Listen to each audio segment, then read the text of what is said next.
Here we are. Welcome, Kieran. Hello, mate. Oh, just trying my best.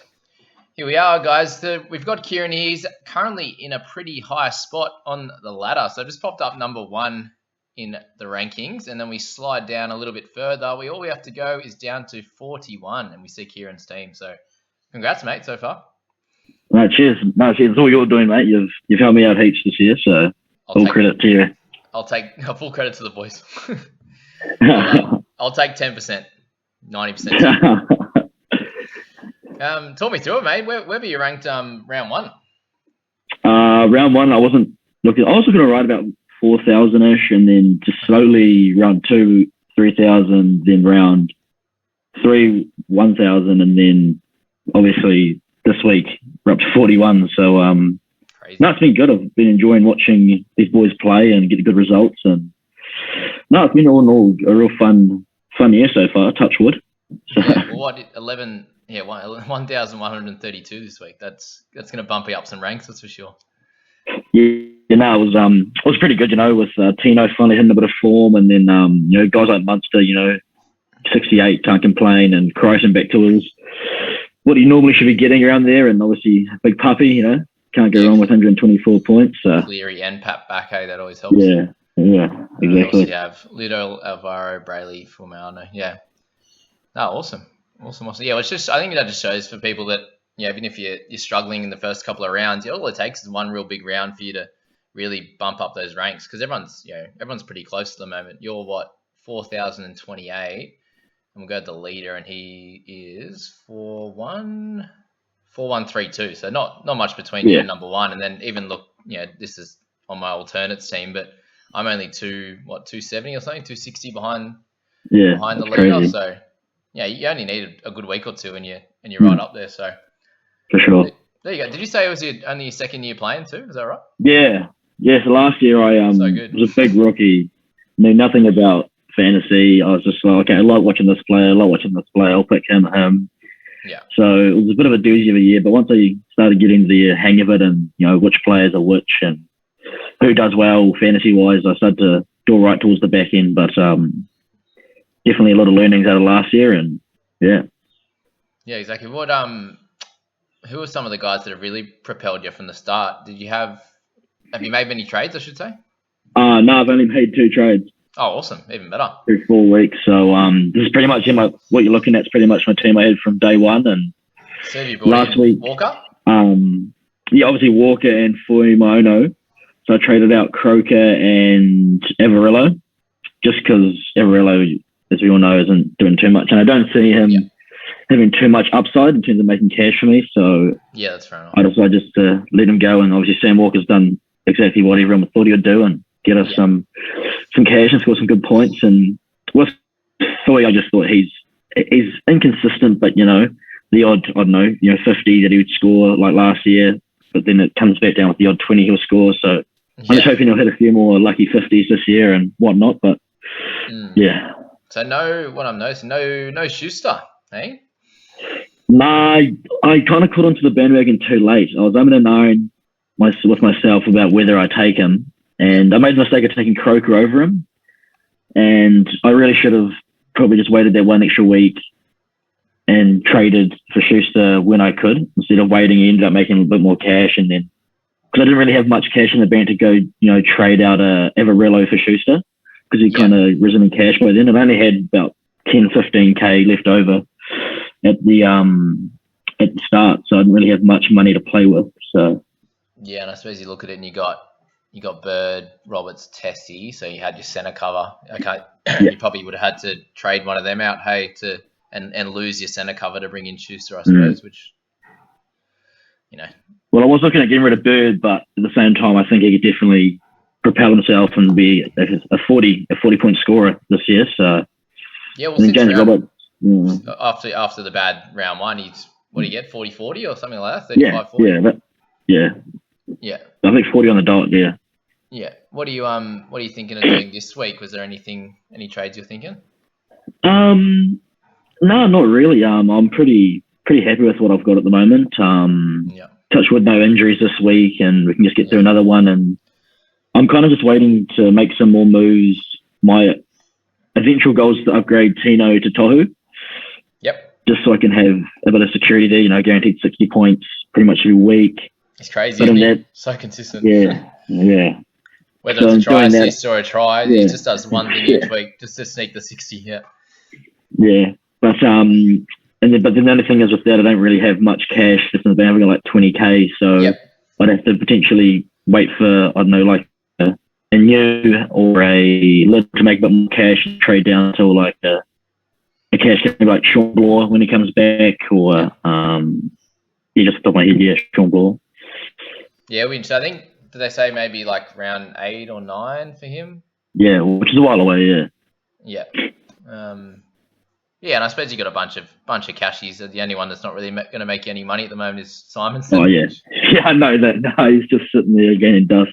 But I guess if he's there as at worst your wing fullback cover, because he obviously got the three gun fullbacks there. Yeah. Interesting. So and then do you have sort of any other plans other than sort of Tino to Tohu? Was it any other players you're looking to pick up over the next bunch of weeks, or? I was looking on I got a few notes written down. Nice. I was liking the look of potentially when Veros comes back. Okay. His money-making ability, because I think the Roosters see him as a bit more of a better option than Freddie Lussick. I saw your video today on Mr. Lussick, but I think maybe Veros might get a bit more game time over Freddie Lussick, but that's a question mark one. In the halves, if Munster starts to, bottom out in cash, potentially look to Mitch Moses. Oh, I'm interested in this one. Talk to me why you'd want to go Munster to Moses. I just think Moses is a bit more of a consistent scorer. Like, obviously, with the injury, it was very unfortunate for everyone who had him, but I think especially with him kicking goals, he's just a bit more. I feel as though if they have a big game, he's going to have a big game as well in terms of, kicking points, and he's just everywhere on the field. And Munster's like, not saying Munster isn't, Munster's still a great player, and I don't know. That's definitely like a. What is? It was a thought. Don't you like look at that number? No, I do, but I don't know. Oh, I laugh at some people in my comments. They're just like, blokes. They're talking about Munster to trade out. Who was the other one? Obviously Cook, DCE. These kind of guys averaging like 55, 60. Like, oh, I'll trade him out for this guy. It's like, but why? No, that's a long term kind of. Explain until he can carry on like this for a few more, like I'm talking like 4 or 5 weeks, and then maybe when he starts dropping value and his break even goes up a bit, maybe then we could look at moving on. But I don't know. He's been well worth it so far, very well worth it. So you're more thinking that he might drop his average, like he might be a 50-ish point scorer. Okay. Yeah, definitely. Yeah, definitely in the 50s, I think. So okay, and if he obviously keeps it up, you'll hold him. Is that? Yeah, if he does, if he keeps like this up, even late 50s, I'll probably potentially keep him. Right. So you just think he'll be more 50s? Yeah, fair enough. Yeah. Cool. And you got some guys making cash, which is cool. I reckon we should have a look at number 1 team. So what are you? 4028. Let's have a look at some differences. I think that'd be cool for a lot of people to see. Yeah, for sure. It's about 100 points difference, and he's got a fair bit of a different team actually. We got Brandon Smith and Barnett up top. What else we got here? Obviously, Munster the same as you. I reckon he would have started with Latrell, and then you got Mane and Milford, which is an interesting one on the bench there. Yeah, Milford's an interesting one in general, to be honest. Milford is an interesting one in general so far this year. Well, very interesting one. The last couple of weeks, hey, had just a one low round. He's definitely playing much better than the last couple of years for sure. For sure, yeah. For him to score really well last week against a good team, I can't remember who they played now. Who was it? They played the Storm. Yeah, like for him to score 67, a few tackle breaks, 500 odd kick meters and stuff was really cool. And a few people asked me about him this week. I'm still like living in the past a little bit with his inconsistencies. Sure. But he's had 3 out of 4 games, really good. So obviously done well for this team. So I know he's got my Rabbitohs this weekend, so I don't know if he'll go too well. So. Oh, you're a Bunnies man. There you go. Yeah. Yeah, well, let's see. They got 3 really tough games coming up, which might be good. He has to obviously kick well and stuff, but he's an interesting prospect. But what's this? I think this person's got like 12 million in value already. So that's where it shows it's very hard to catch up to these type of people. And I think my team's 11.6. So there's 400k that's basically another gun. So that's when you those first bunch of weeks is about thinking about making a lot of money, and obviously if your team's going well, they're gonna be making it as well. But do you have some theories or some plans to go forward into the buy rounds? Because you wouldn't have had that last year either with your first year. No, I haven't. So it's gonna be rookie territory, but I don't know yet. I kind of don't know. I'll probably have to watch a few NRL fantasy analysis videos on how to prepare yourself for the bye week. There'll be plenty coming up soon. Yeah. Well, no, when you look at my team, I feel as though I've got let's go back down. I've got quite a few potential Origin guys. So when you look at that Turpin, I don't see Watson. He's playing well, but I don't see him playing Origin. No. Obviously, Crichton and Fusu. Fafita Ricky will stay. My halves will be a bit of a problem because I've got interesting. And then what do you got as cover? Walker. If Walker's still around, you might only get 5. Yeah, I might have to stick on to him. Sorry? Yeah, I might just hold on to him until buy round because of the fact I've got no other half cover. So yeah, well, that might be the thing then. If Munster's sorted that mid-50s scorer and you're like, oh, there's some better options that aren't playing Origin, then maybe that's a good time to trade him. Like Moses. Yeah, well, that it obviously depends.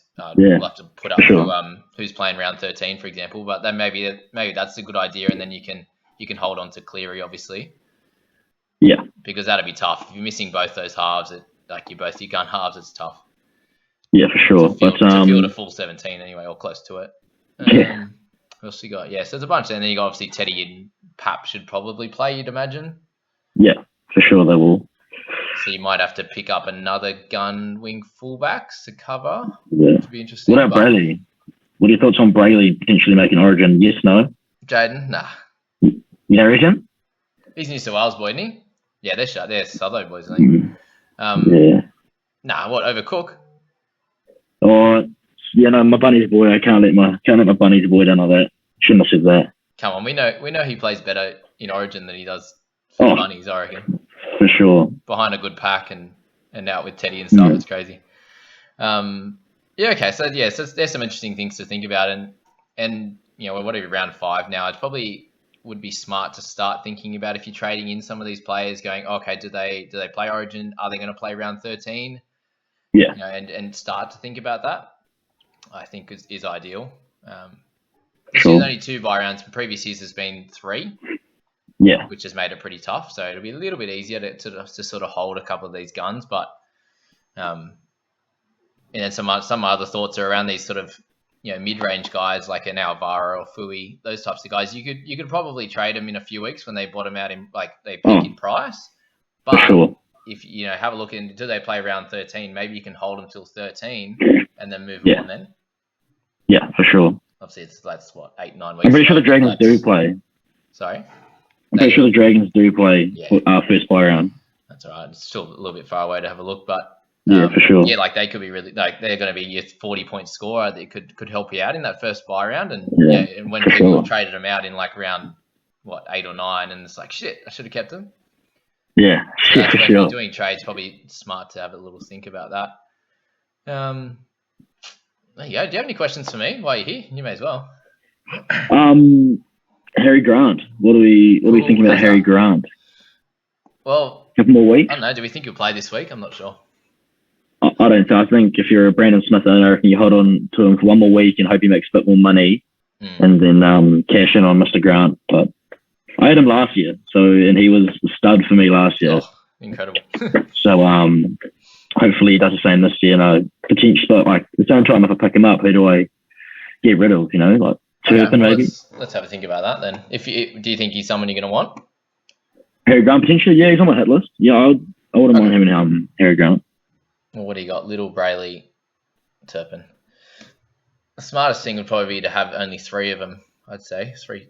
You got 3 guys. Oh, for sure. 2 on interchange, 1 in the starter. So that'd probably be maybe a smart one in a few weeks, and have him in your sights. Sure. Obviously, Tohu in your sights, and then maybe the following week or something like that would be a Grant. And what Little's going to get to possibly, I think maybe another 100k Little. Yeah. He might even score a try this week and get 50 or 60 and keep him rolling. What do you think about that? Everyone trying to get rid of him the last week or 2? Yeah, I didn't agree with it. I think He's still so cheap. Like he was 420 or something. He is. And he's got cash making potential, obviously. And Yeah. the only thing I guess people get hindered off is that he doesn't play the full 80 quite often. But with Mbai in there, it kind of mixes up a bit. But he's got a pretty good PPMs. You know, he gets points when he's out there. So I had no reason or thoughts of getting rid of him. Yeah. So maybe he's an option when he gets close to like 600k, and then what you've got to make up, what's grand, about 850, 840? Yeah. 250 to make up, and then he could be, you know, you downgrade, you might get an injury, you downgrade someone and upgrade a little, sure. or you downgrade little and upgrade that injured player. Sorry. That'd probably be ideal, because then you're still keeping your balance in your side. Hey. But definitely Toho's definitely my next venture. Yeah. He's definitely the guy I'm gonna try to bring in next. Being a Tino owner, do you think he might be able to keep up, you know, close to what he did on the weekend? Maybe, you know, not 80, but a 50 odd. Do you think? Or I definitely thought he, like the start of the year, Tino was like the first 3 rounds. I definitely knew that wasn't like the Tino we've seen all year. So and one thing I've really been this year is quite patient. I've just been like, well, especially with like Robertson, like, no, my centers are pissing me off every week. Like, just go off and score 2 tries and, you know, run for 200 meters, please. But well, that's a good lesson for people too, is that you haven't really chased the centers like a few have. See a lot of people really trying to jump onto it, like Momorowski. I think that's close to getting Momorowski. Yeah, it's unfortunate, but it is what it is. But like, holding Roberts through the week off. Thankfully, you had some cover with Bird, and then it shows that you don't need. You can cop 5 or 10 points less in a center position and still be ranked 41. You know, like it shows that you don't exactly need them, and you're doing fine without them. And what are you going to play this week? Do you think you'll go Bird and Roberts, or actually you probably have to? You've got Cowboys Roberts. I think the poor Cowboys, Jamie. No, I think I'd have to go Bird and Roberts. But going back to the Tino question. Oh, Para. Interesting. Yeah, could be tough. But Broncos got someone good too, South. Yeah, South tonight. Yeah, okay. That'd be interesting. But going back to the Tino thing, I think he'll be late 40s kind of guy. I don't think he's going to be up in the 80s very often. Like, even last year, I can't remember who it was against, maybe the Knights, where he had that big 80-point game as well off the bench. So, it might have been a 60 or a 70, but he had a big game last year. That was out of the ordinary. But I definitely just want to make a bit more cash, so it's going to make getting Tohu Harris a bit easier. So, yeah, that's true. Yeah, I think he just didn't get it. Unfortunately, he just didn't get any attacking stats in the first 3 games, which last year was probably every second game, and you're like, I'll cop the lowest score to get the higher one. And he just didn't look like it at the moment. And then everyone trades him out, and now people are trying to get him back in. So well done for holding. I'll give you props for that. No. Definitely needed some patience for that one. For sure. That's the thing. As I said, with those good players, they're gonna eventually kick on and have a good one, aren't they? So. Oh, for sure. Exactly. There's a lesson for people, hey? Well, same with Crichton. There's a lot in the chat. There's a lot of people thinking about moving on from Crichton. And I was like, are you stupid? Yeah. Like, this guy's a gun. Like, he had one, like, he didn't have, like, his bad game 55. Like, how can you get mad at that? Terrible game. 55. Terrible. So, exactly. So, I just think, one thing I could probably preach to anyone who's kind of new or whatever, just be patient. There's no point in trading everyone. I'm watching a new person each week, because it's one thing doing fantasy, like, you watch the game a bit more closer, because I wouldn't go watch a Broncos game and be like, oh my God, I love watching Jake too. So fantasy I love watching really him tackle blokes and not miss any. No, he's a good tackle. You know what I mean? It just really makes me watch the game a different way. And I guess last year I kind of fell into the trap of, I want to trade this guy because I like watching him play. So it was a bit silly, but we've learned our lessons. Yeah, well, definitely. And now you're in a good spot and haven't made too many trades. So I think you're a really good chance of being able to stay up there for the rest of the year, which is pretty cool. Yeah. Oh, for the buy round, we get 4 trades there. Yeah, so 4 in 13. Apparently it's 4 in 15 as well, but there's no buys. Actual teams having buys, which is strange. There's actually a complete week off in that middle for the international games. and the second Origin. Yeah. So it makes it a bit easier for us. But yeah, like I don't know if you, like with 4 trades in those 3 weeks, so there's going to be a lot of people after round 17 with like 1 trade left. Yeah, I know it's gonna be hectic as. But it'd be cool for you. Like you might be able to start really building your final 17, 18 in like round 15 with those trades, like for sure. Because that's the theory. Then is you get a bunch of guys for round 13 and hopefully hold a bunch of those mid ranges, and then if the guys that have had their buy in 13, if they're a keeper, you start targeting them in those next few rounds, get them in for round 17, and hold them for the rest of the year. And with you saving so many, you'll be able to do that, which is cool. Easy. I'm saving my first 2 trades this week. Happy days. Oh, yeah. Finally, no issues apart from Fogarty, but he should be fine. No, I think Fogs will come right. I think last week just nothing was happening for him. Nothing was just meshing, but he's a good player. Like he's proven he's a good fantasy player. Just be patient, Jamie. You've got to be patient from now on. Did you see where he hurt his leg or not? I still haven't seen. No, neither. I'm assuming it was earlier in the game. I don't know. Yeah, same because he didn't look the same after about there was like 5 minutes. He was just like looked a bit different. So yeah. Oh really? Okay. Yeah, well that makes sense then. So he'll be fine. Hopefully he can kick. But there you go. Any other questions, mate? No, I'm all good, Jamie. Thanks, Kieran. I appreciate you coming on, and I hope that helped a lot of the followers, and you can take a few of those lessons, especially around that patience, would be very helpful. But cheers, mate. I hope I wish you the best of luck this week with your no trades, and we'll see you soon. You too, mate. See ya. Thanks, mate. Have a good one.